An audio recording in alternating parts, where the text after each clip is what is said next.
Richard Thompson, it is very nice to see you. You too, Dan Kaufman. Okay, so first of all, I want to welcome everyone at Meaning of Life TV, especially the people in the Sophia audience. I am Dan Kaufman, the host of Sophia. I'm a professor of philosophy at Missouri State University.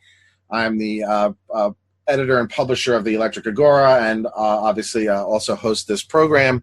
I'm really, really pleased to be joined by Richard Thompson. And Richard, could you give a little short bio of yourself and maybe even let Blogging Heads viewers in on a little something about you that they wouldn't otherwise know? Okay. So yeah, as in who you are relative to them, who they know. Oh, yes. So my handle on the comment section at Blogging Heads TV is myself88. I kind of go through cycles of sort of frantic activity, and then I disappear for a while, and then I come back and do it again. Right. I guess I'm probably one of the more argumentative people there, although maybe I'm sure there are more worse offenders. So my training in my professional life is as a clinical psychologist. I do research primarily on child abuse and neglect, and on sort of the effects of adversity long-term in people's psychological adjustment. I currently work in academic medicine, so it's I don't do any clinical work, nor have I really ever done much clinical work. So you work are you part of a medical school in a medical school environment? Yes. Although in practical terms, like it's a strictly research position, so it's the physicians I work with and I basically do data analysis and write papers. It's pretty epidemiological right now, so it's very... The point is you're not in a psych department. You're not in an academic psych department. No, I'm in a public health department. Have you ever been in an academic psych department? No. So this is... Okay, so we didn't discuss this last time, but so I was in an academic psychiatry department when I first, in my postdoc at University of Pennsylvania in the late 90s, early aughts. But there, again, it was primarily research-driven. We were looking at, among other things, suicide in the VA system, sort of alternatives to how to treat depression in primary care and that kind of thing. Gotcha. And then after that... You've not taught psychology to students in a traditional psychology program, in other words. I've avoided teaching as much as humanly possible, although I've been on a lot of... It's wonderful. Well, I think it's an acquired taste. But I've helped doctoral students get their dissertations done, and I've kind of mentored. I much prefer kind of one-on-one mentoring than group stuff. So you've served on doctoral committees for people getting PhDs in clinical psych. Yeah. Gotcha. Yeah. And social psych, sometimes. Very nice. Trying to think. Oh, yeah. So, but after my postdoc, which is where I met my wife, I followed her when she moved and got a job at a nonprofit organization that had a research department, and we published in the academic literature, but I was working for a nonprofit, right? Which kind of makes my academic situation a little non-traditional. I've been back in the academic medicine for the past 3 years or so. Gotcha. After that not hiatus, because I was actually very productive in terms of writing, but working for a nonprofit. So the occasion on which we come together, which is a very happy thing for me, one of the really extraordinary things about Blogging Heads, it seems to me, is that you have people like you in the audience who are really just, viewers and commentators. But then when you're on long enough, you almost sort of get to know these people, and you find out that they've got all sorts of interesting backgrounds and expertise that then you could bring them into the dialogue universe. And that, to me, is really one of the most rewarding things about the medium. It's one of the best things about the medium. And so the occasion of this is that, Richard, i.e. myself and I mean, we've gone back and forth in the comments sections now for years. And oftentimes, you're pretty critical of my view, but I've always found that we have very good conversations. I don't think we ever descended into the kind of nasty, exchanged, or if we have, it's been very, very temporary. Yeah. And so it's nice to have somebody who you can have such a good conversation with, who's sufficiently educated and who disagrees with you enough that it's not just a cheerleading party, right? And so I'm having you on because a recent dialogue that I did with Crispin Sartwell, the last one, where we talked about boys and girls and sex and gender, and mostly focusing on what's going on with boys today, especially in school, led me to say certain things about gender identity that then got me all riled up and made me write an essay on gender identity. That then, given that you were critical in the comments of what I had to say on the Sartwell dialogue, I then emailed you privately and sent this to you and said, hey, do you want to do something on this? And you did. And the audience should know we had a substantial conversation privately before this, just so we could see what there was there to talk about. And so this is now the result of that exchange that we had. And so the way we're going to do this is that Richard is going to not so much host, but he's going to be pretty much talking to me about my article and the things on where he disagrees or where he thinks there's important questions to ask. And that's how we're gonna do this. Does that sound about right? Yeah, sure. I should preface this by saying I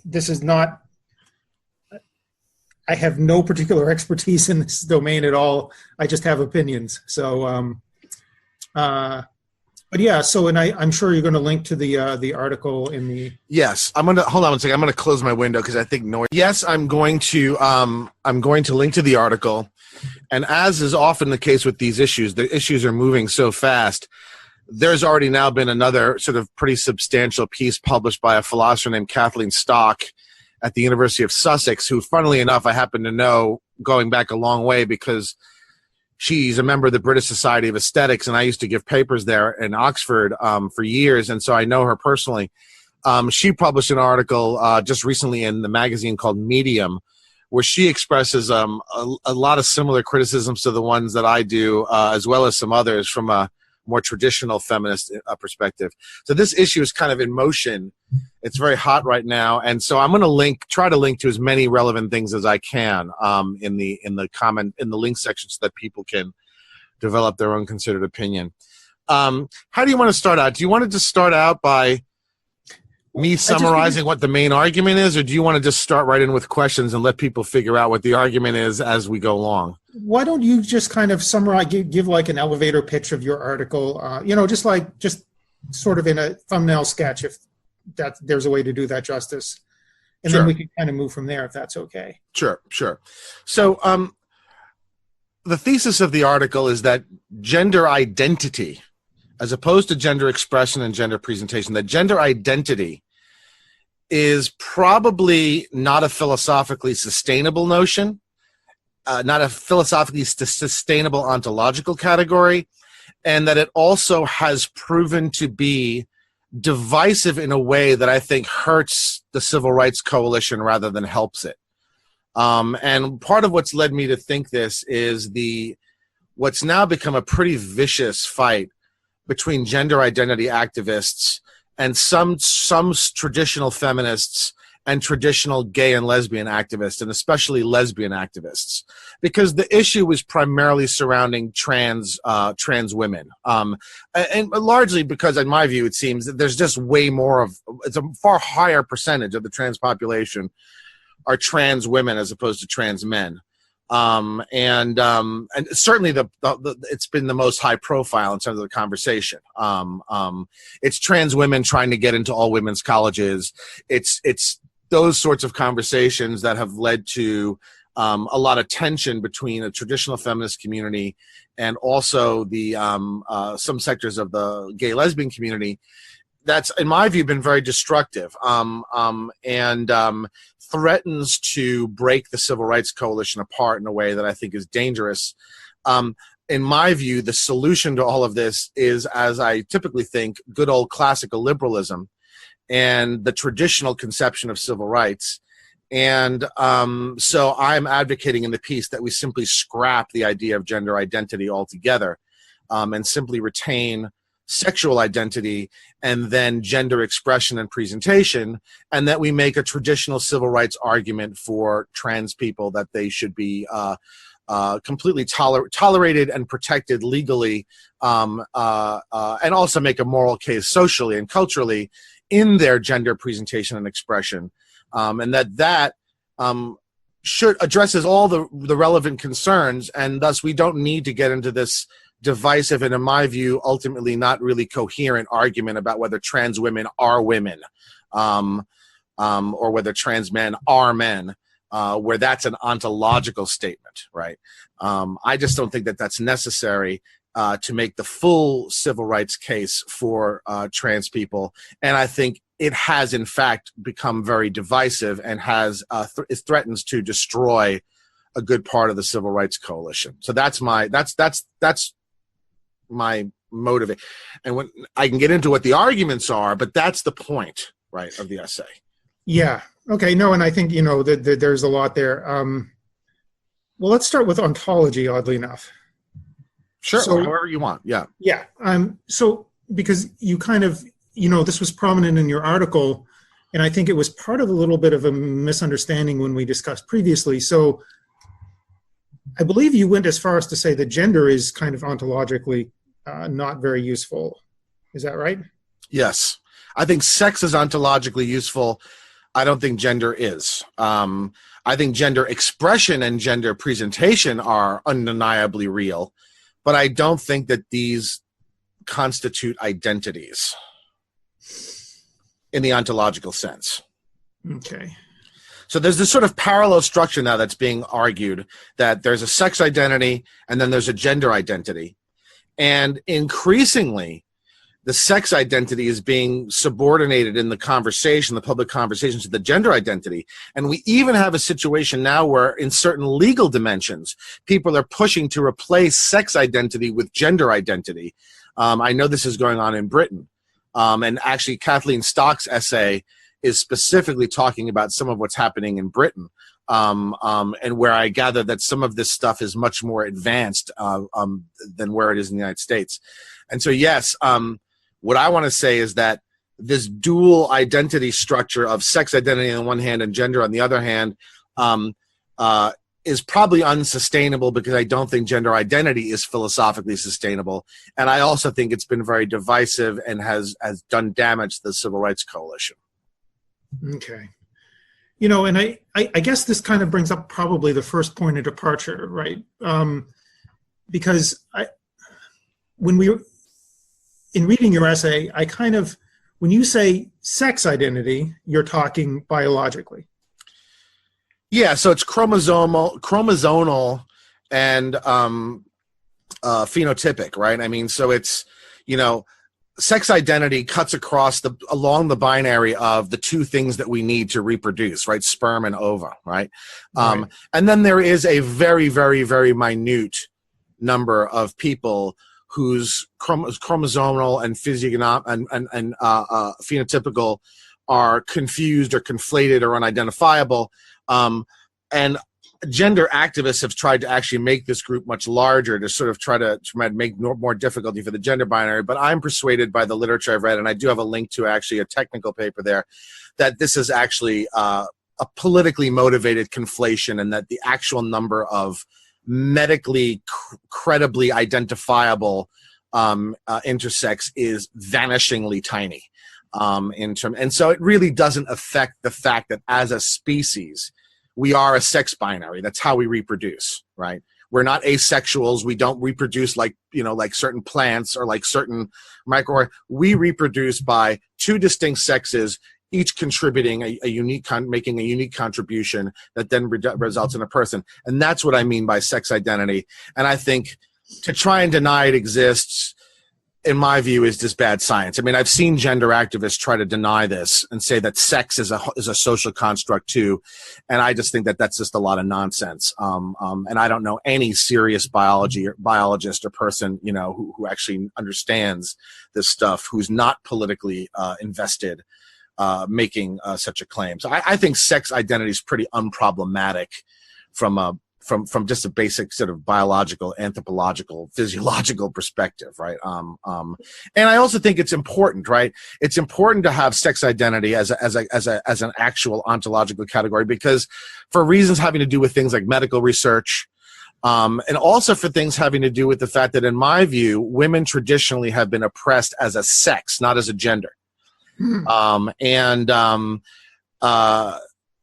That discrimination on the basis of gender, I'm not denying that women have suffered that as well, but that the traditional points of oppression were all had to do with women as a sex, because they had to do with women as childbearers, right? That's where the original sort of a subordinate and oppressive element centered around the distinctive aspects of women that have to do with their childbearing.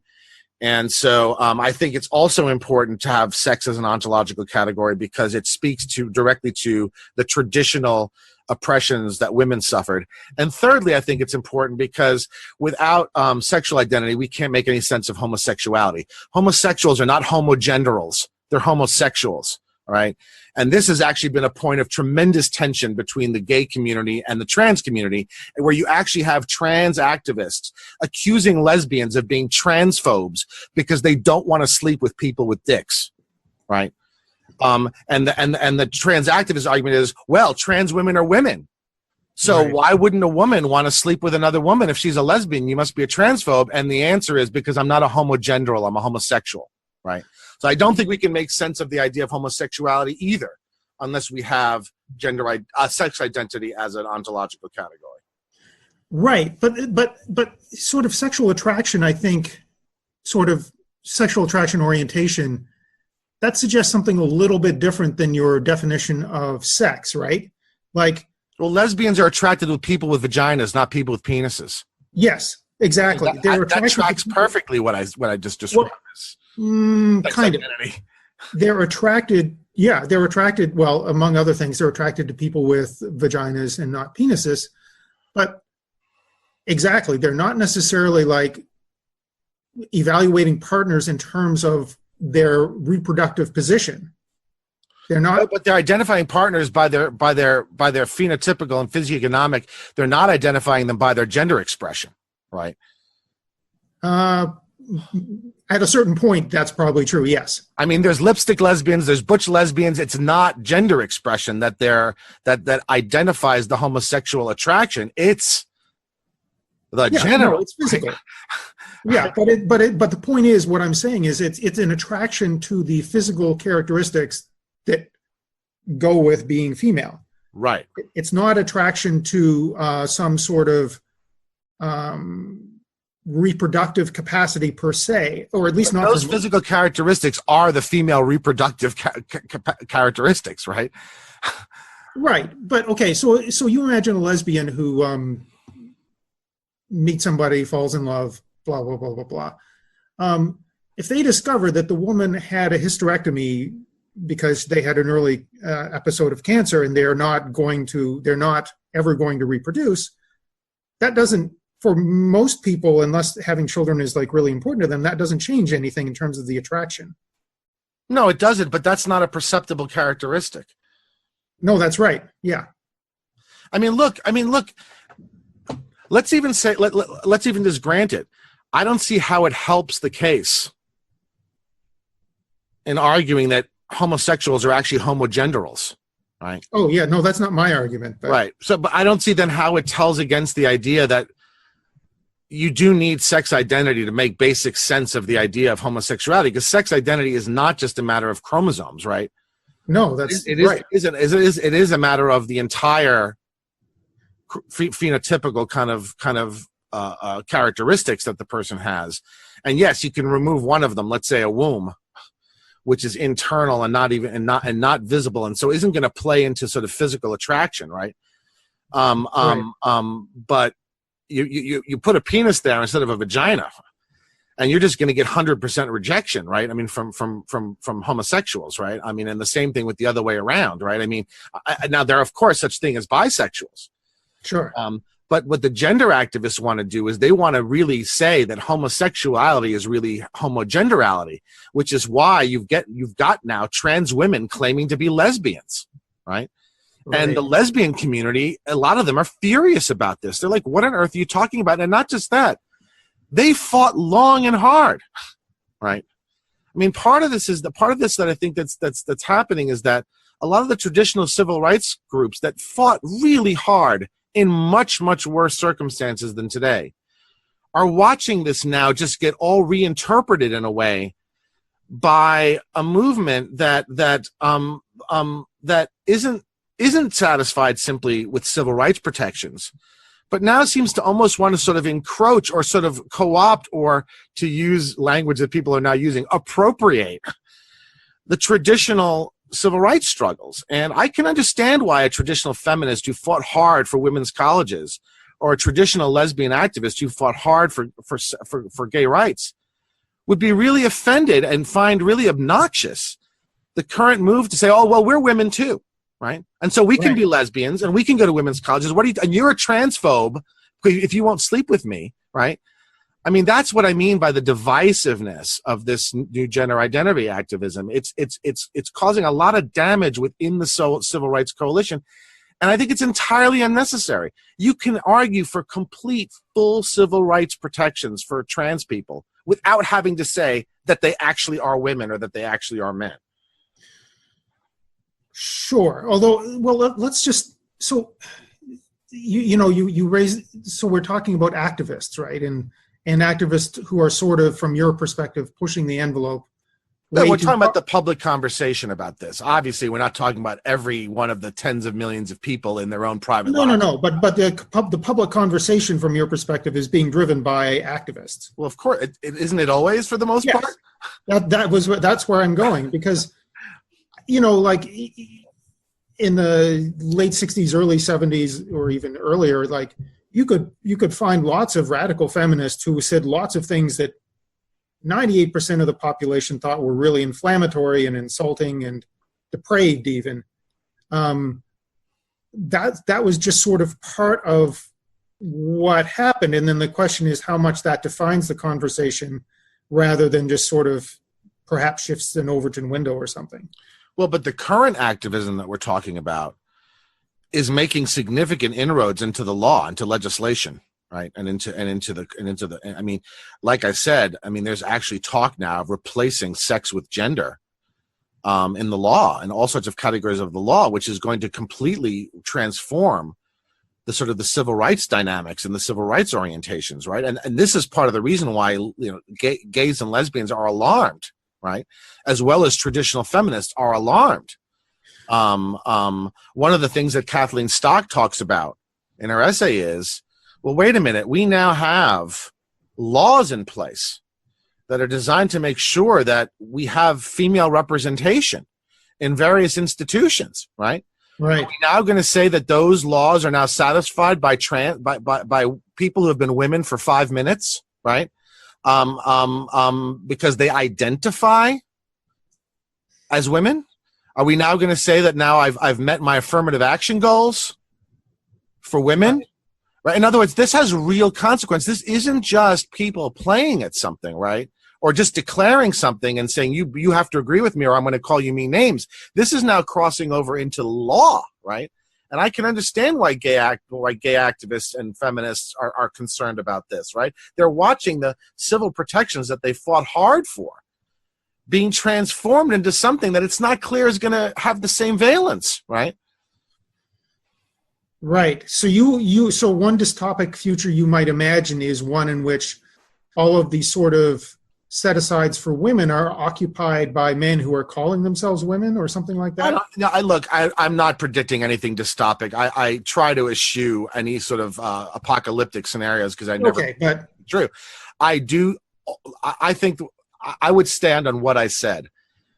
I can understand why traditional feminists would be concerned about replacing sex with gender as it's currently understood in the law, right?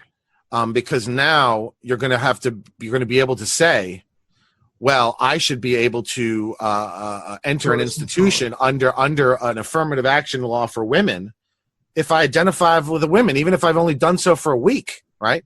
And even if I mean, they're now, the way gender identity is described now, you have people identifying women who are walking around and they've got full beards and hairy chests and have engaged in no sort of transition whatsoever, right? Right. And look, the point, these are obviously stunts for the most part, but the point is precisely to hammer home that gender and sex are completely separately variable, and that gender should be our focus and not sex. And all I'm saying is, I understand why a traditional feminist who fought really hard and at great risk to get these laws passed is now saying, well, wait a minute, what the hell's going on, right? And I also understand, and the same with the gays and lesbian activists. I understand that as well. And again, I just don't think it's necessary at all. It seems to me we can, through the traditional understanding of civil rights, add trans people to it without having to go this extra step.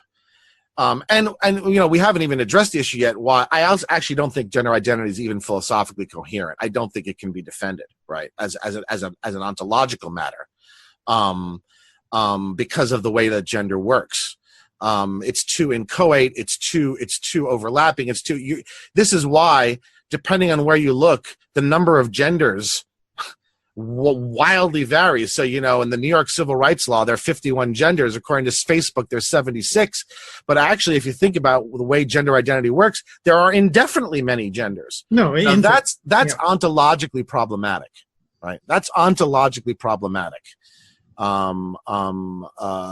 That's not how ontological categorization works. And, if we want to get into the technical side of it, I'm not sure we do.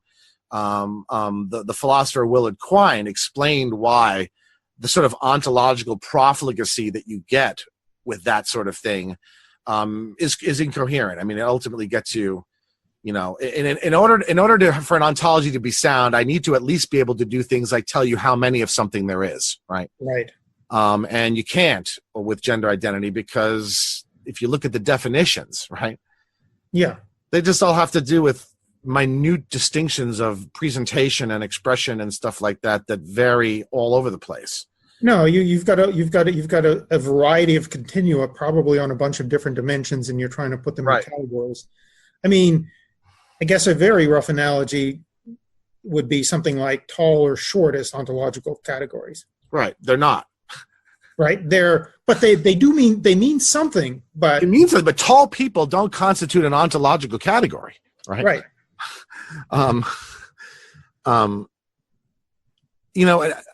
Part of the issue is that the way that gender identity is defined in terms of, in other words, gender identity is entirely articulated in terms of expression and presentation. And that to me is at the root of its problem. Maybe we want to talk a little bit about expression and presentation, and also just where the whole idea of gender comes from. I mean, one of the things I also argue that traditional feminists have pointed out is that there's actually something really regressive about gender identity, that it actually really does nothing more than fulfill the old traditional gender stereotypes about women, and enshrine them into an ontological category in a way that feminists have been fighting now for 50 years, right? And so there is something really ironic about people who are supposedly part of a progressive movement, whose conception of identity is dependent entirely on patriarchal and traditionally misogynistic conceptions of women's identity because of the gender expression and presentation that was assigned to women and that was used to subordinate. Okay, but here's a question I had about that, which just occurred to me, I think, while we were talking. So yes, and I think in your article you either referenced or you talked directly about Caitlyn Jenner coming out as a trans woman, wearing makeup and slacks and whatnot. Actually, on the cover of Vanity Fair in a corset. Oh, in a very come hither, come fetch me sort of pose, almost looking like a 1940s movie star. And a lot of feminists were like, wait a minute, I thought that this was exactly what we were saying doesn't make you a woman for the last 50 years. And now we're being told this is what makes you a woman, even if you've got a big fat dick in between your legs. You put on all this stuff, and say, I identify, and even if you feel it, that makes you a woman. And That's what feminists for the last 50, 100 years have been fighting against, right? Is identifying woman, what it is to be a woman, with these gender tropes that are part of the traditional patriarchal oppression of women, right? But isn't there something sort of buying into a patriarchal oppression of women perspective to define women in terms of their reproductive capacities? No, because that really is what distinguishes men from women. What makes it into a patriarchal oppression is if you then assign subordinate gender roles to those differences, right? In other words, it's because of women's role in separate sexual reproduction, right?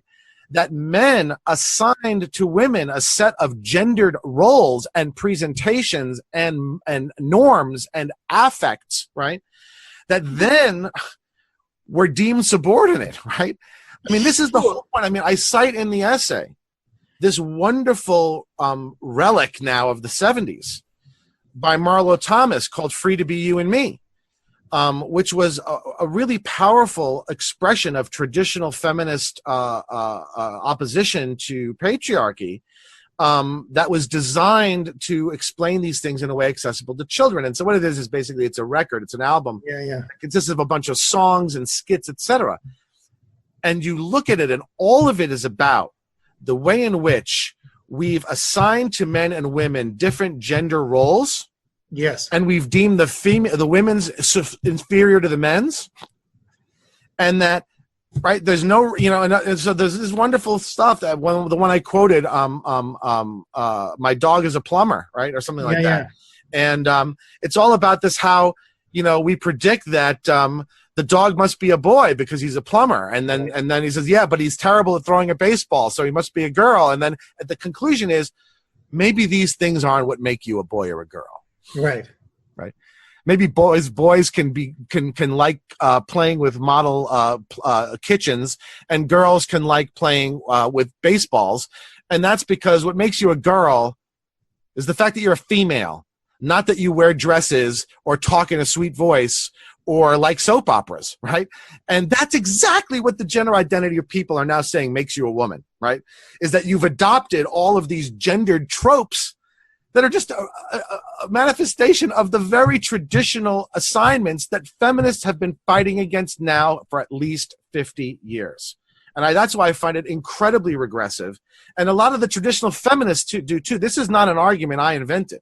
No, I know that. This is something that the traditional feminists have been pointing out about the trans movement, is that in some ways it's tremendously regressive in the way it defines men and women in the gendered sense rather than the sex sense. How much of that, in terms of the average, maybe this average, typical, whatever, there's probably not a good word for this, how much of this sort of gender presentation that's kind of getting attributed to sort of buying into sort of gendered stereotypes that trans people do, how much of that do you think is actually, I believe this is what makes me a woman, versus this is how I let other people know? Is that it? Yeah, right. So the idea is, look, I understand entirely, and so this is something that I have to do, right? I mean, this is sort of work I have to do, and so I phrased it very carefully in the essay, and I said gender identity is entirely articulated by way of expression and presentation. Now, you then come back and say, well, wait a minute. Their gender identity stems from the fact that they feel themselves to be a woman. Yes. This is simply the way they communicate it to the outside world, because it's been traditionally, this is how it's traditionally expressed. This is how people are most commonly going to get it, right? This, though, then raises another issue of mine that I've actually written about in a different essay called Self-Made. And that is that I don't believe that something like gender identity can simply be determined by oneself. Sure. You can't have it both ways. You can't have say that something is a social construct and then say, I get to declare it by fiat. And by the way, if you don't accept it, I'm going to use the law to go after you, to force you to, right? If something is a social construct, that means it's a matter of social negotiation. And So I don't think you can simply declare yourself a woman and thereby be one. And I don't, how you feel is irrelevant. I might feel like I'm a great novelist. That doesn't make me one, right? The fact that the only non-socially constructed part is if you actually are a woman, in the sense that you are actually female. Now, that's not socially negotiated, but that's because it's not socially constructed, right? Right. But gender is socially constructed. Everybody agrees on that. And so you can't just declare yourself a woman and thereby make it so. And you can't just sincerely feel your way into an identity, no matter how hard you feel it, because if gender is a social construct, then your identity in that regard is only partly determined by you. It's also partly determined by others. It's a matter for social negotiation. And so I just don't buy this idea that you can just declare yourself into a gender identity such that then all you're doing with the expression and the presentation is articulated. In my view, really what's happening is the presentation and the expression are actually prior to the identification, right? There's a very strong look. In the old days, Andrew Sullivan and others have pointed out, in the old days, these people would have been in very different categories, right? I mean, a lot of these people might have turned out gay. A lot of these people might have just turned out to be transvestites. A lot of people. I almost think that in a sense, the movement has kind of created itself as it's sort of gone along, right? Actually, when I first posted the essay, I changed the banner image to one of Duran Duran from 1981. And if you know what they look like, they were all made up with makeup and hair. And I thought I put it up on purpose because today we'd call those people trans, right? And they were not trans, right? I mean, if today people who dressed like that often would be identified as trans, and a lot of people you see in the trans community, activists, take on that kind of look, right? And this is why I really think that the way to go with this is to just very forcibly and strongly and consistently insist upon the civil liberties of people to express and present in the ways that they want. And once you do that, you've done it all, right? In terms of the actual civil rights of people, you've done it all, right? You can dress however the hell you want. You can present however the hell you want. And that should be protected legally, right? Not obviously in ways that harm other people. I mean, within the harm principle. Yeah. But it only becomes a mess when you start saying, well, these are women, these are men, right? That's when the only time it becomes a mess. It's the only time the hostility starts. It's the only time that you now have members of the same civil rights coalition now going at each other and accusing each other of being transphobes and TERFs and all this kind of stuff. If you just drop that and said, let's all be in a civil rights coalition together, right? And we don't have to invade each other's civil rights territory in order for us all to sort of argue for each other's civil rights, right? So I just think it's unnecessary. I guess, not to mention confused, in my view, incoherent, but unnecessary. Sure. And I guess for me, there's and I think we talked about this the last time, there's a big difference between somebody who puts on makeup and a dress and somebody who has genital surgery. Those are very different things. Well, yeah, of course. But so what? So what if they're different things? Does that mean that I have to have a concept of gender identity in order to explain or make sense of how different those are? I think what it means is that... Why do I need that? I'm not arguing for gender identity per se. I'm arguing from the perspective of you could think of that person as a woman. Okay, let me back up. In kind of a world in which gender expression is completely free, which is what you're arguing for, right? Yes, I'm saying that's a natural extension of the traditional civil rights concept, yes. Yes. And that world would be different from our world in a variety of ways. Very different, yeah. Very different. Better, in my view.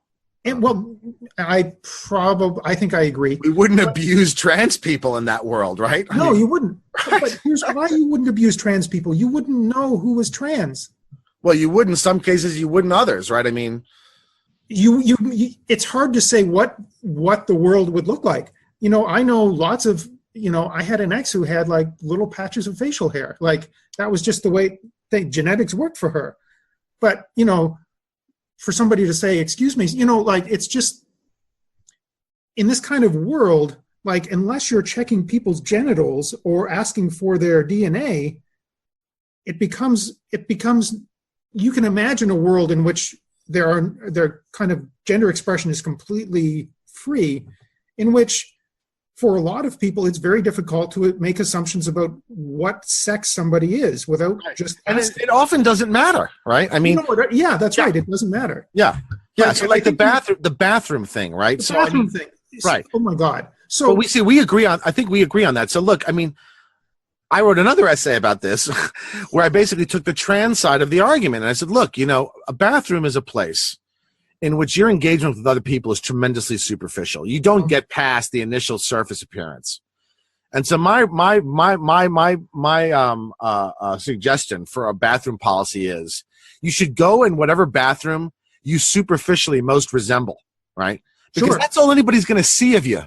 That's all anybody's going to see. But I don't see why that requires me to have any notion of gender identity. I'm not sure it does, but I think if you're just letting people go to the bathroom that fits their whatever, then their presentation, the way they appear to everybody else, because that's the only people who care are the other people in the bathroom, right? Right. And quite frankly, they don't care that much, or they shouldn't. You know what I mean? Like, I think it would be very disruptive if a person with a beard dressed in men's clothes with no breasts walked into a ladies' room. Sure. And I think it would be very even if it was biologically a woman. And I think this is why I think that the conservative argument on the bathrooms is just the stupidest thing I ever heard in the world, right? Because they'd be the first ones to scream bloody murder. Oh yeah, no. If someone like that walked into and if the person said, well, I've got a vagina, conservatives wouldn't be any happier about it, right? I mean, no. And so that whole thing just struck me as an argument. That was just a gratuitous example of conservatives just wanting to hurt trans people, right? I mean, no, and I think, and I sent you the other example that came to my mind about this young man trans man who wanted to wrestle as a man in high school and was forced because their birth certificate said female to wrestle as a female.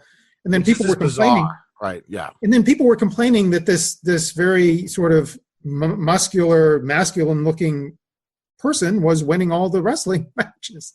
Right. Well, that's what they asked for. Yeah, yeah. I guess what I'm saying, though, is if somebody, especially for people who've gone through the surgery, and I feel like I'm not sure, and I'm probably not the person, but I feel like there's something, it feels more fundamental to me somebody would do that than just, put on pantyhose or whatever. I think in terms of the current law, on those documents in which the denotation is sex and not gender, the only way to get that changed is to actually go through a sex change operation. Yes, I think that's true. But what's being proposed now, and look, and we could debate about that, and I'm not sure I'd want to really sort of plant a flag and make a big stand on that. We're also, again, talking about a vanishingly small number of people. The number of actual transsexuals is very small, right? But what's being proposed is not that. I mean, that's already the case. What's being proposed now is that we should get rid of all sex identifications on public and legal documents and replace them with gender identifications. And that's where I kind of balk, right? Because that now gets you into the sort of territory I was talking about at the beginning, where I think that the traditional feminist and gay lesbian activists have a real point of concern, right? Because now it's just simply enough to present or express. And now, in my view, it'll screw up a whole bunch. I think we really ought to think really hard before doing this. I mean, Britain seems to be sort of hurtling towards doing this. I think this is one of the mother of unintended consequences is going to come out of this sort of thing that I think is really a bad mistake. So I don't know that I want to sort of make some stand on the question of full-blown sex change surgery, transsexuals, because that's really not where the action of the argument is happening right now. The action of the argument now is happening really in the area of gender identification, trans. And the sex change is actually type of transsexual has receded into the background in terms of the public discussion. That's interesting to me because it's much more gender neutral and gender queer and that stuff that's now dominating the discussion, and less the tradition. They've even almost dropped the word transsexual, precisely because it's this constant annoying reminder that, oh yeah, there is sex there. It's not just gender. It's not just what everybody says and how everybody dresses and everybody looks and everybody identifies. There are actual physical underlying realities, right? They don't want anything to do with that. And so I don't think it's an accident that the sort of the trends go stand over there, right? You're making this more difficult, right? We want to talk about gender. And so I don't want to really make a stand on transsexuals, actual literal surgical transsexuals, because I think that that's not really where the fight is happening right now. And it's interesting because I feel like part of our part of where we've I think had disagreements is precisely around that, and I think, and it may be partly about where we think the fight is. I don't know how much of this conversation like you're watching, but I've been consuming quite a lot of this conversation. It's happening it's happening in philosophy, it's happening on YouTube, it's happening everywhere, right? And in mainstream publications, it's happening on television. And what I'm seeing more and more is that this is not an argument about whether a post-op male to female transsexual is a woman. This is an argument about whether someone who identifies as a woman is a woman, where that can mean 1,000 different things, only one of which is a post-op male to female transsexual, and by far the smallest number, right? It's now much less common for trans people to go ahead and have the full-blown surgeries. And the most prominent voices now that are making these cases have not had the surgeries. And I don't actually think that's why I think that this is also just so unnecessary. It's like, I don't think anybody needs to have any surgeries if they don't want to. If we just protected people's expression. Right. Why can't we do that? Why do we have to say that they are women and create a new ontological category and now say we have to do this and do that and the other, and you better sleep with us or else you're a transphobe and all this sort of thing? Why do we need all of that? Why don't we just say you should be able to dress any way you want and act any way you want and present any way you want? And as long as you're not harming anybody, you deserve the full protection of the law. And we're going to make strong arguments in the culture that you should be tolerated as a moral matter, right? Right. Why is that not sufficient? Why do we now have to also say, and they're women, right? And they're actually men. And thus start inviting this whole conversation that now starts attacking the very notion of sex identity, and seeks to replace it with gender identity, which I think it's just obviously not a good replacement. And it's going to change our statistics. It's going to change our social accumulation of social science data. It's going to affect so many things that I think people just haven't thought through, right? I think it is really still important that we track all sorts of data having to do with males and females as biological binary sexual categories, and that replacing sex with gender is going to make a lot of problems, is going to create a lot of problems beyond this breaking up the Civil Rights Coalition, which I think it's doing right now. I think it's going to cause problems that we're then going to say, oh my God, why the hell did we do that, right? Look, I'll give you an example, right?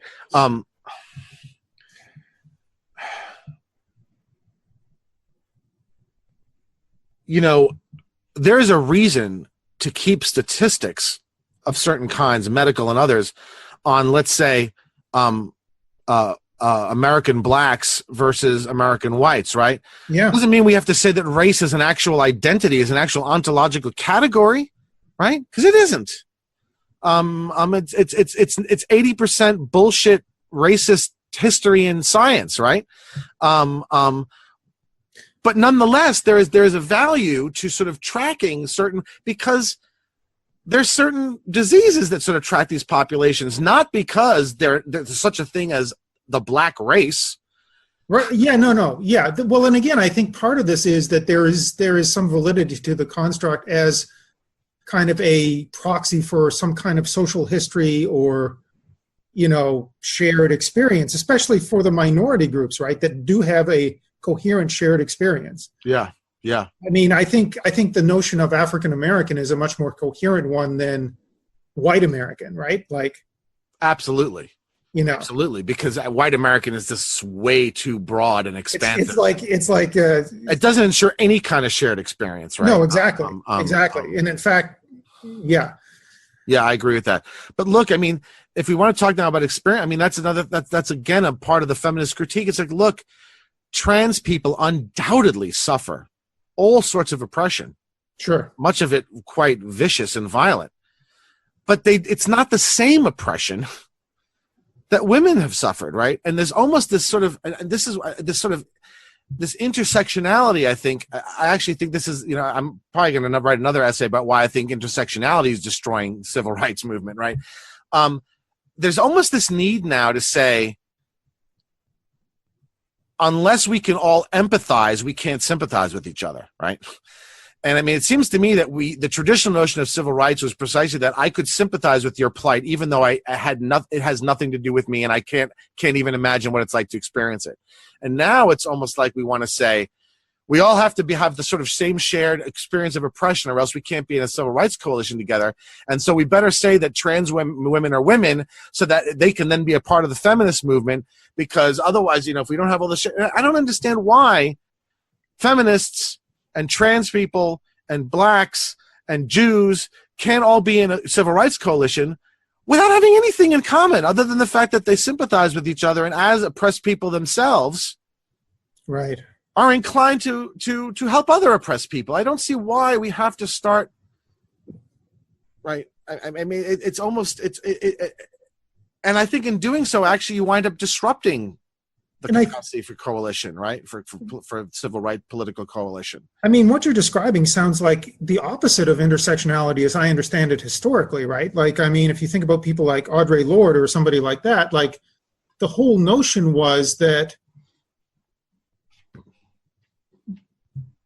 say, for example, black women shouldn't have to subordinate their kind of claims in terms of gender discrimination for the sake of sort of African American liberation or whatever, right? Like, that was the whole point, was that, right, that in fact we have these other concerns that you don't have, but we're all in this together in some senses. But it's not. But think about how divisive it is within the feminists. It's a great example.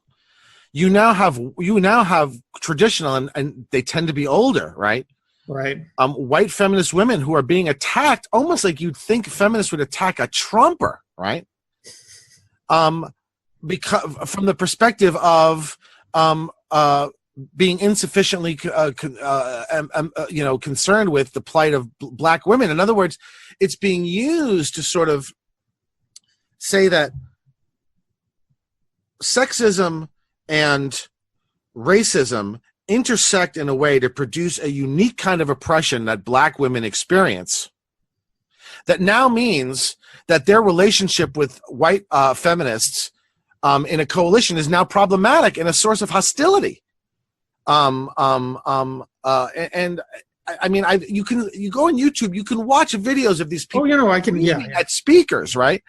And in other words, look, whatever intersectionality was intended to do, it seems to me what it's done is result in a kind of atomization of the civil rights community because of a mistaken notion that unless you exactly share my experience, you can't have sympathy for my plight. And my whole point was that sympathy is a superior virtue to empathy. Oh, yeah. It's precisely the capacity to care about somebody that you don't share anything with, right?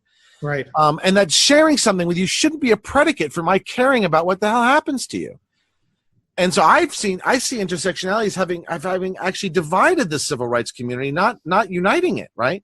And it's not an accident, it seems to me, that it's much more prevalent amongst the younger generations of activists rather than the older ones. because I'm finding more and more that millennials, my students, are incapable of forming coalitions with people that they substantially disagree with or don't share things with. In other words, they're unable to form a coalition simply on the grounds of sympathy for the other person.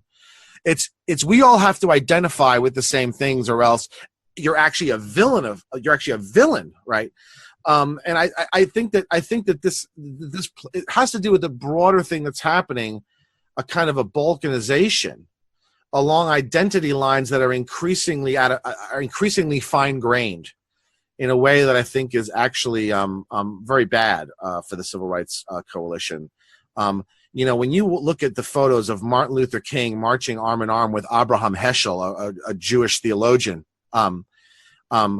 they both came from oppressed backgrounds, but very little shared experience, and very little shared oppression, very different kinds of oppression, universes apart. By the time that the Civil Rights March was happening, the Jews were not in any serious jeopardy in this country. And nonetheless, they marched arm in arm. Why? Because of sympathy alone, right? Not because of empathy, not because we share a common experience, not because I identify with you, but because you're a human being and I care about you as a human being. I care about your suffering because you are suffering, not because I understand it or experience it myself. And that seems to me something that people are less and less capable of doing the younger you get. And I think it's bad and should be fought. And so I see that playing into this also. I mean, it's just, I don't see why trans activists and feminists can't be in a perfectly comfortable coalition with each other. And all I see them now is knifing each other. And that's really what led me to this. Was one thing was the conversation with Sartre, but the other thing was what's increasingly disturbing to me to watch gays and lesbians and feminists and trans activists fighting against each other in an increasingly vicious sort of way. When I'm none of those things, and yet I find myself sympathetic to all of their civil rights concerns. But I think they should all be considered or respected, right? And why are they fighting? So I said, why are they fighting? And then I started digging into this. Oh, they're fighting because of this damn gender identity stuff, right? And if you just got rid of it, they'd stop fighting, and you'd still have everything, right? You can have your cake and eat it too in this case, right? Do you disagree with? I mean, I'm not sure how much we disagree or whether. Well, no, I think if you're bracketing people who are post-op, that was a lot of the initial disagreement I had, because that felt to me like something very different than the more superficial things you were talking about.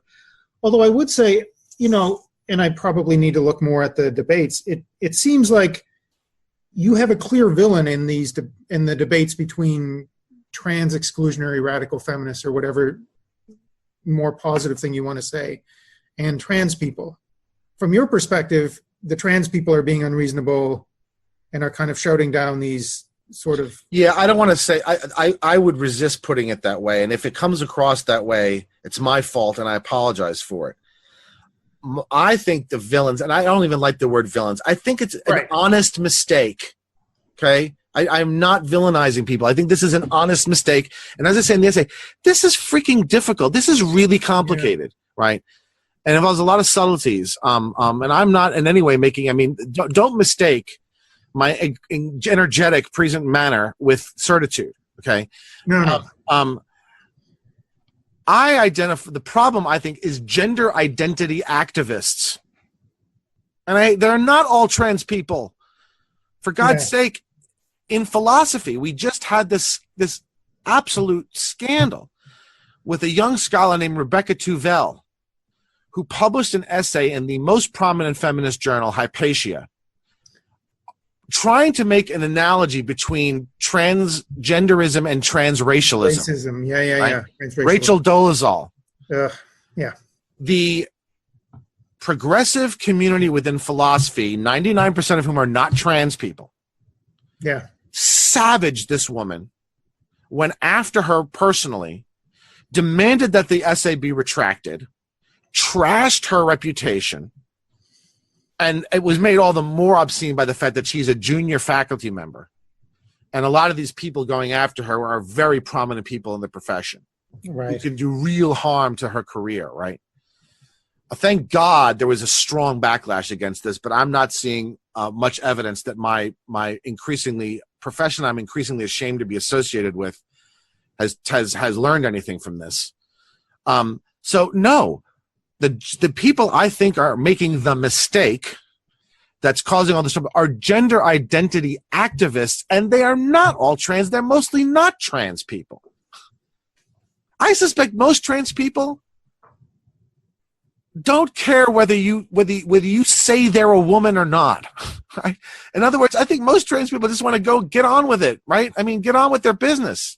Well, and this is something that I was thinking about earlier, like, and I've mentioned Dorothy McCluskey in the past, Deidre McCluskey. Yeah, the thing you sent me, I read that. I mean, I don't see almost anything to disagree with there, but what I was going to say was, and I think this is something that also I think is kind of sad about the way things have gone, right, is that here is somebody with a very unique set of experiences.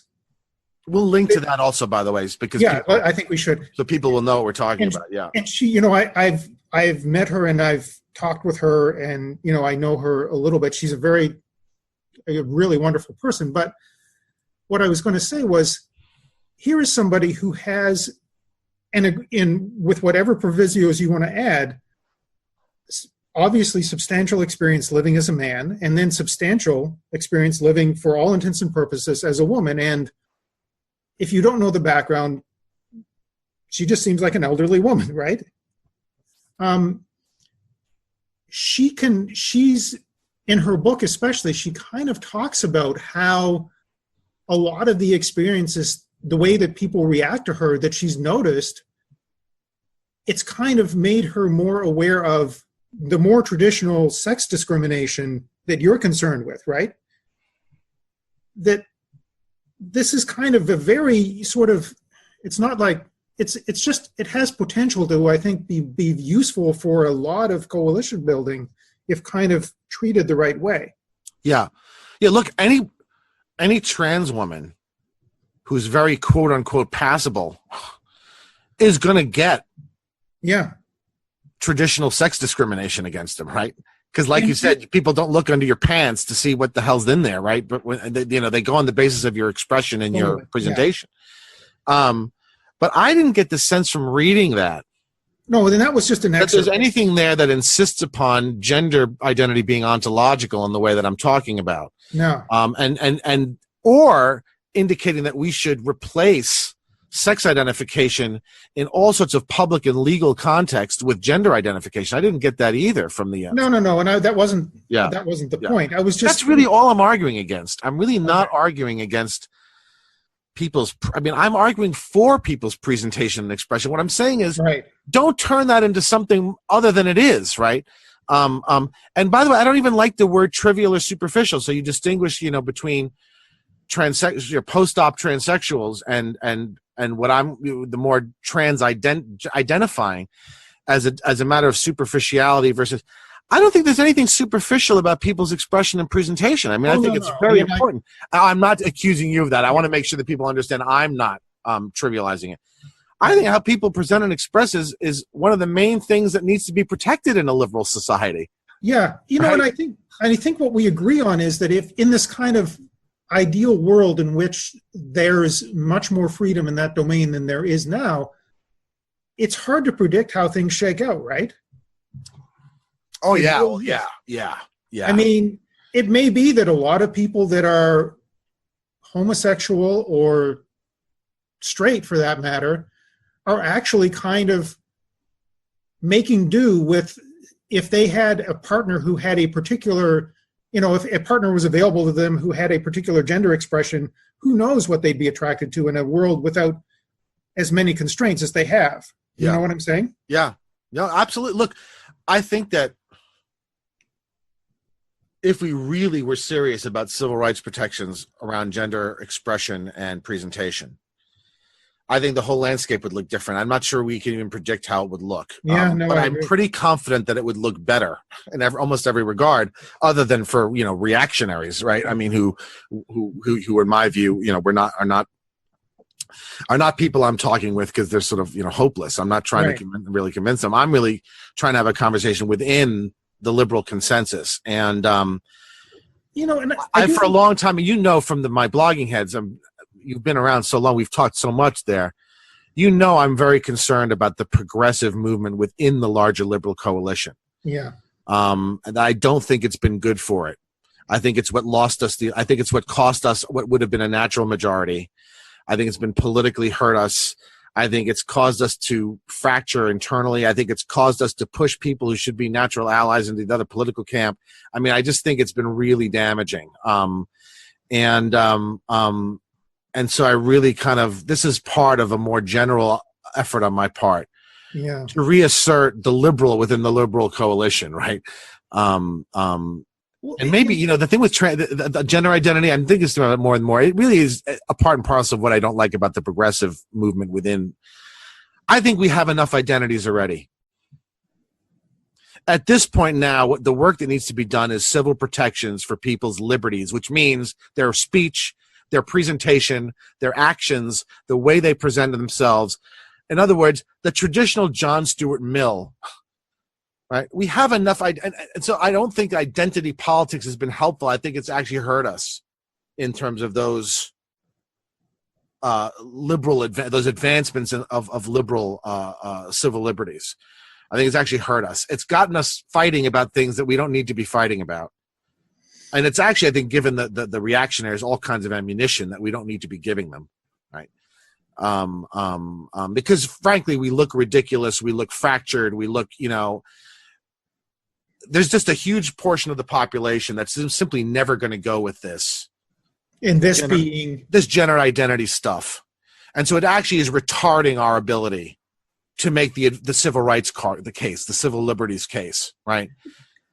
I guess it depends, right? Like, I mean, I think we can be inclusive and still be appealing to a lot of people, right? Yes, but I think that insisting on these as ontological identities is actually hindering that, not helping it.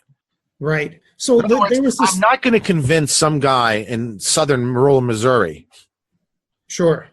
That a trans woman is a woman. But I may be able to convince him to leave people alone if they're not hurting anyone. Right.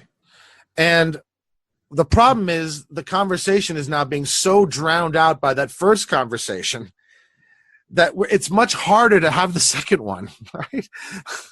It's true, although I will say that I think, that what you're describing seems like politically not a very useful, I agree with you, it's not a politically very useful argument. On the other hand, getting in somebody's face and saying, no, I'm not going to call you she or ma'am, seems like at least equally unproductive. Yeah, but I don't know that I haven't argued for that, have I? No, I don't think you have, but I think... Look, I'm not talking about casual discourse. I'm not talking about, Yeah. I absolutely would think that in a normal social environment, right, where someone is presenting and expressing as a woman and functions that way socially in their circles, they're going to get referred to as she and whatever, right? Yeah. I'm talking about this argument that's happening at the activist level and the intellectual level, because it's happening in philosophy too, about ontologizing of gender. And look, it even does get into the stuff about the pronouns and stuff, because now if there's 57 of them, the language becomes impossible, right? Oh, yeah, no. And then you get fights like the ones with Jordan Peterson in Canada and all this sort of stuff. You think Jordan Peterson is talking about whether he should call a presenting trans female as she? He's talking about having to use all sorts of invented words, right? Z and zer and whatever, right? I mean, in other words, I think that the identity, the hardening of the ontologizing of the gender is now making the civil rights argument much more difficult to have, right?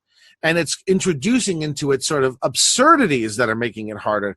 We're not going to have 57 pronouns ever. right? We're not going to have 70 pronouns ever. It's just not going to happen. And the harder you hit it, the harder the backlash is going to get back. And we're not having the conversation about leaving the people the fuck alone when they're not hurting anybody, right? No, and I think getting back to your ideal, both of a world that's probably close to ideal for both of us. In that world, there might be fewer pronouns, right? Yeah, I mean, yeah. I mean, there's no particular reason, like any of this has to necessarily, right. If the person who's doing your taking your blood pressure, it really doesn't matter whether you say sir or ma'am to them. You could it just hey you. Yeah. Yeah. Yeah. But you're not going to have somebody in a gynecologist's office who you call she, who's got a dick, right? Not going to happen. Under most circumstances, probably not. I mean, there's an element of kind of absurdism to me in the gender identity movement that has been partly what all these miserable reactionaries have jumped on in a kind of opportunistic way to kind of gleefully dance on the circular firing squad that we in the Civil Rights Coalition are engaging in, right? And right. I just don't see any reason to give them that sort of ammunition. And I think when I see trans activists and lesbians and feminists knifing each other, I think that's a catastrophe. Yeah. And I don't think it's necessary. And I do blame it on gender identity, gender identity, and then the activism around it. And I'm not sure whether you disagree or not. Let me ask you now. Let's turn this around. Okay. Do you think that gender identity is ontological? And number two, do you think this is really the important part of the conversation? And again, this is my bias. Of course it is. Yeah, of course. It all is, right? I mean, yes. Yeah, of course. Yeah. This is not a scientific question. No, what I'm saying is, and I think part of it is I have a very different experience of academia than you do. Outside of it, this doesn't come up that much. It really doesn't. I mean, I know several trans people, and for the most part, they just want to live their lives. But doesn't this come up in academia? It does also come up in activist politics quite a lot. Yeah, no, that it does come up in activist politics, although I do think it comes up less than the cover. When it comes up, it gets disproportionate coverage. I agree with that. That the coverage is megaphone-like. And I think the coverage sometimes is partly defined, and you're thinking about the reactionaries. I think sometimes the debate gets framed by the reactionaries before anything actually happens. Could you give a concrete, because so the reason I mentioned the Rebecca Tuvell case was that's an example of where it was the opposite. In other words, there was a fight within the liberal community first. Right. Then the conservatives found it.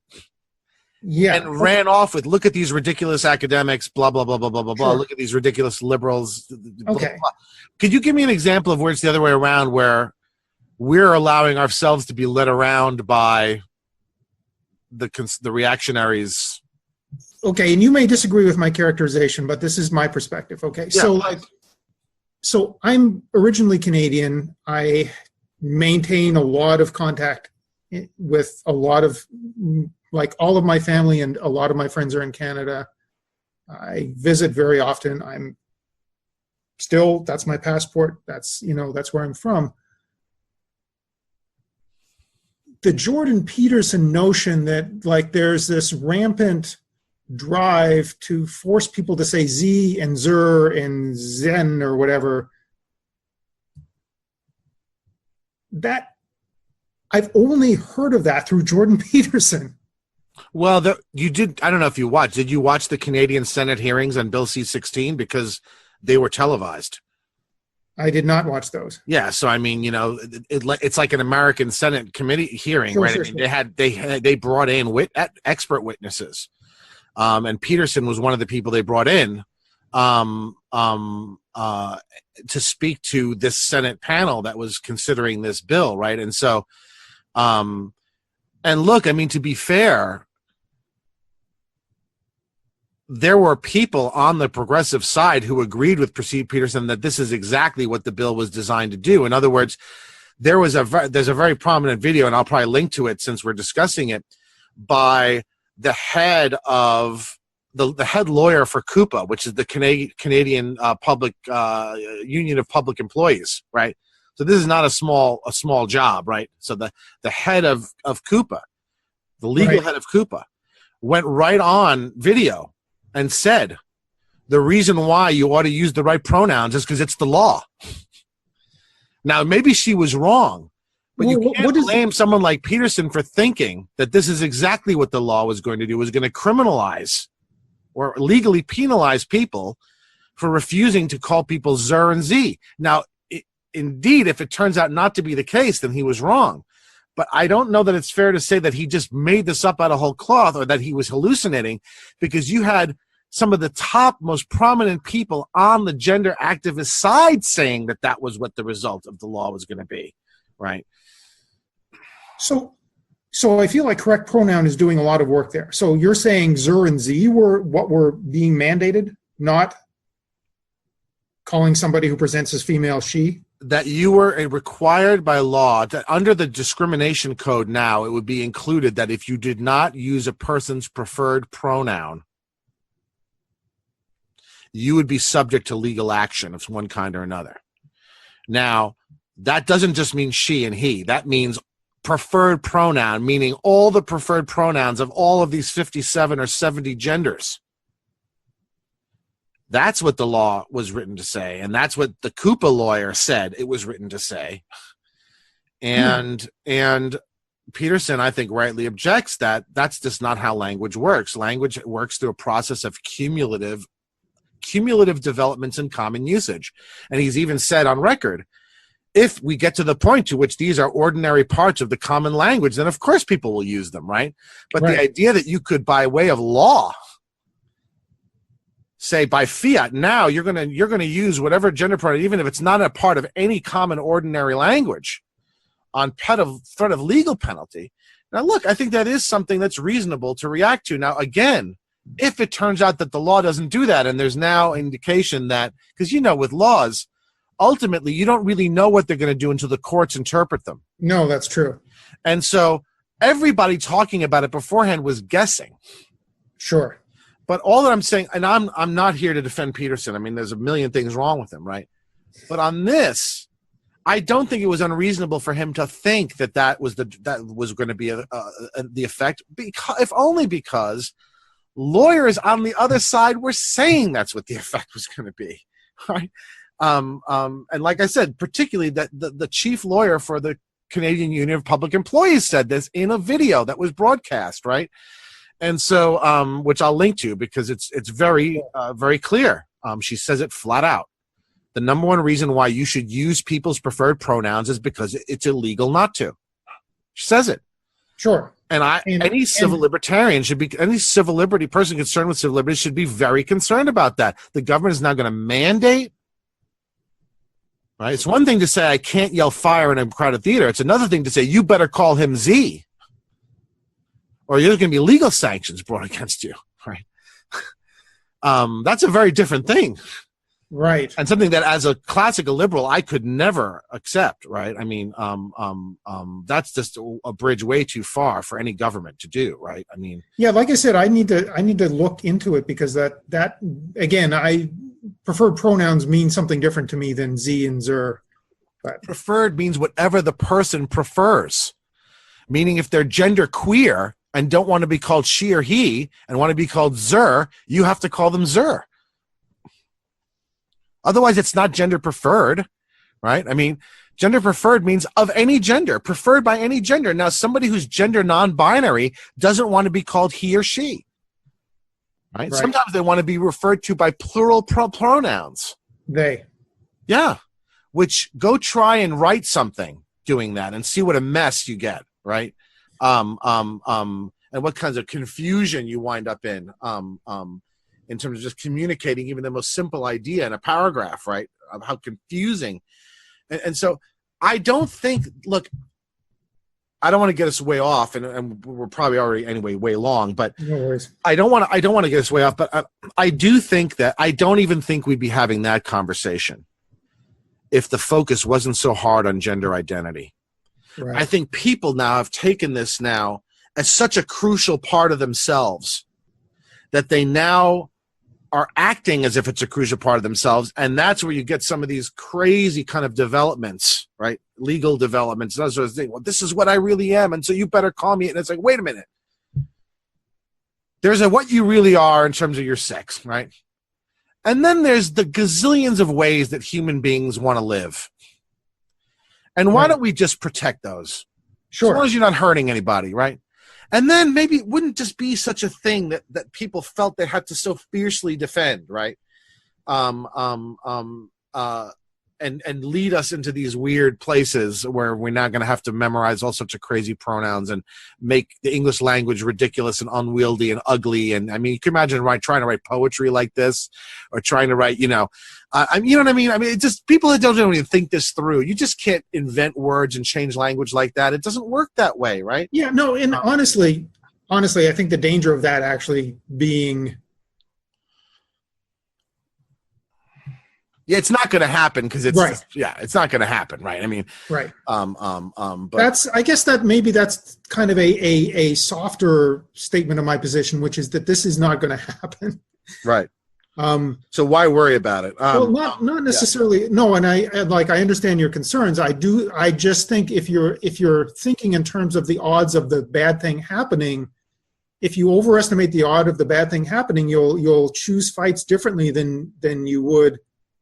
You know what I mean? You'll focus your energies in different places. Maybe. Yeah. No, I agree. And look, even though I think that a benefit of getting off this gender identity business will be that we may not be having those crazy conversations. The main thing, that's not the harm that's not the thing I'm really worried about preventing, right? I do think I can make it. I think I have made a case that the gender identity fixation has caused damage between parts of the civil rights coalition.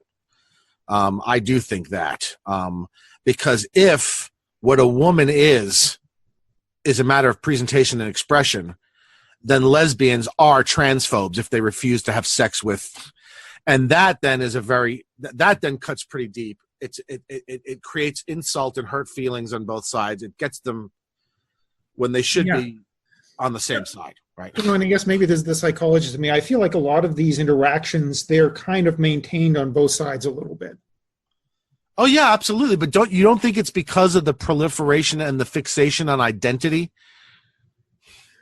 Rather than that's not the issue. The issue is what we should be free and at liberty to do, right? No, I think the issue is what we should be free and at liberty to do. And I think you're right to think about practical concerns around coalition building.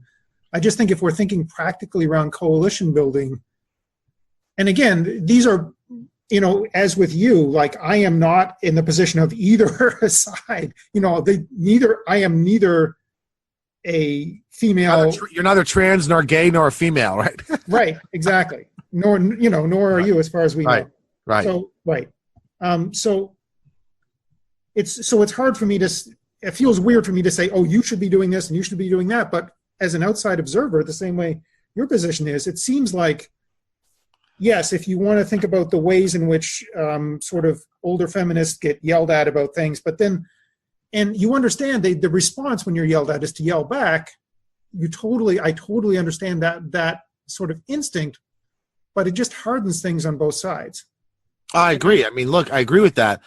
I will push back though against what you just said, and that is, as a very committed liberal, I reject the idea that anyone is in a worse or better position to speak to any civil rights issue. In other words, I don't buy this, that I have to preface what I say as a black woman, blah, blah, blah, blah, blah. In other words, look, I believe in the broad civil rights coalition as it is traditionally conceived. And so I think I'm perfectly within legitimate rights to speak to this question of what's happening to the civil rights coalition even if I don't belong to any of the groups that are currently having the knife fight with each other, because I think it damages the whole coalition. And I do view myself as being part of the Civil Rights Coalition. If I had been around in Abraham Heschel's day, I would be walking arm in arm with Martin Luther King, even though I'm not black. And Sure. And so I really think it's important that liberals not allow themselves to be intimidated out of these conversations by identity. Now, I'm not saying you're doing that, by identity politics, because that's Right. another thing that's happening, right? Right. You're now having panel discussions where they're not where they won't let men speak, or they won't let, because you don't have the right identity, right? You don't get to speak. We all get to speak as part of the Civil Rights Coalition, all of us. And so, this idea, you can't speak on abortion because you're not a woman. Nonsense. Of course I can. Of course I can. I'm a human being, and I'm invested in the civil rights movement, right? But your experience of it is going to be a little bit different, right? And it's just practically speaking, I'd like to. Whoop. See, you're just going to win by cheap now. You're just going to bring, this fantastic young man in, and now everybody's going to say, We're having our juice, so we're very quiet right now. I think she's calling you. Anyway, what were you saying? Oh, no, I was just saying that and this is not necessarily, when I preface things, I'm not saying I have no standing to speak. I'm just kind of acknowledging, practically speaking, that, other people have experiences that I can't fully, claim. It feels weird to say you should be doing this when I'm not in that position. So I just find it's more useful in general to kind of acknowledge that I'm not in that position, and then people hear me more. As a tactical matter, you may be right. I know that I've heard that framework used so many times to silence people or exclude people from conversations. Oh yeah, no. And I think as liberals, we have to resist that, because remember, at the fundamental basis of liberalism is the idea that the individual is fundamental. Right. And identity politics, in my view, is directly at odds with that. And this is just only the latest manifestation of it. I think I'm going to write an essay on this. I'm just feeling it on this sympathy versus empathy. No, and I think that now we're thinking that sympathy only springs from empathy, and if there isn't empathy, we can't sympathize with each other, and I think that's really dangerous. Yeah, no, and again, part of it probably is my training as a psychologist. It's just kind of, I'm really thinking more practically than I am like moralistically that, I'm obliged to say I'm not blah, blah, blah. It's just more that, when I'm acknowledging that other people may have a perspective that I haven't experienced or thought about enough. That's all. Yeah. I mean, yeah. It's just, I think, important to realize that real moral advancement occurs when I'm able to care about your plight, even though I don't understand it at all. Sure. And that's something that we're not training people to do anymore. And it seems to me that with this focus on identity, we're actually making it harder for people to do. I think there might be a training. Training isn't the right word, but I think sort of the preparation is two-sided, right? Like you want to kind of develop as a expressor of things, and also as a kind of to take in things as well, right? It's two-sided, and I just think the taking in part, even sympathy, like until you hear the person's what's actually their problem, you can't even have sympathy, right? Like you need to actually hear what's going on. That's interesting. Yeah. And again, this is not to say, like as a white man, I should not speak or anything like that. It's just that, if I want to sympathize with the person's plight, I need, especially if we're taking empathy out, which I agree, empathy is a very limited use. But if we're taking it out, it's all the more important that if you want to get a full picture of what the problem is, you want to just hear the complaints of the people who are experiencing the problem, right? Yeah. Yeah, look, and maybe, if you would be gracious enough to ever do another one of these with me, I guess it'll depend on whether your experience was good or traumatic. But I mean, I think it probably depends on the experience. It almost sounds to me like you're saying, and this is a psychological question that which you are positioned to speak to in a way that I'm not, that in some very minimal sense, some minimal sense of empathy is required for sympathy, if not the maximal sense, right? I mean, oh yeah. No, and again, it sounds to me like you're suggesting that, and I'm wondering, that's something that maybe we could discuss at a later date, is the relationship between empathy and sympathy. Well, I'm starting to think that they're kind of antithetical even, but it sounds to me like you're saying, look, to have the sympathy at all, you do need to get enough to where it gets triggered, right? Is that sort of what you're saying? Well, I'm not. So I think of empathy as kind of an emotional thing, right? I'm listening. Yeah, I'm listening. Yeah. I'm listening. So, feeling what the other person feels, and you can't ever really feel what the other person feels. So we're saying sympathy, which is more kind of understanding or hearing what's going on and seeing this. It's more, to me, sympathy is a little more cognitive. Okay, that's interesting. Rather than affective. Mm-hmm. Now, maybe that's not the right way to use the terms, but that's the way I'm thinking about it. So and I think there's a minimal level of sort of affective empathy you need, right? Because sociopaths don't make great coalition partners, right?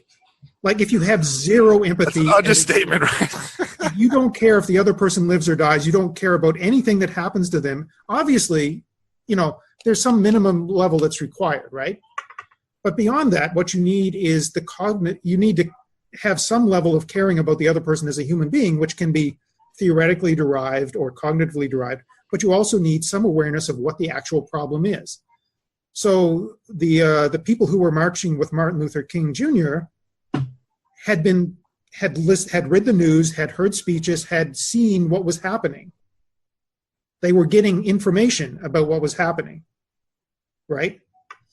And I'm just saying that part of the use of sympathy is to actually listen, not necessarily in terms of like touchy-feely emotional listen, but just hear what's happening so you can understand cognitively what the actual issues are with the discrimination the person is experiencing or the mistreatment or whatever it is.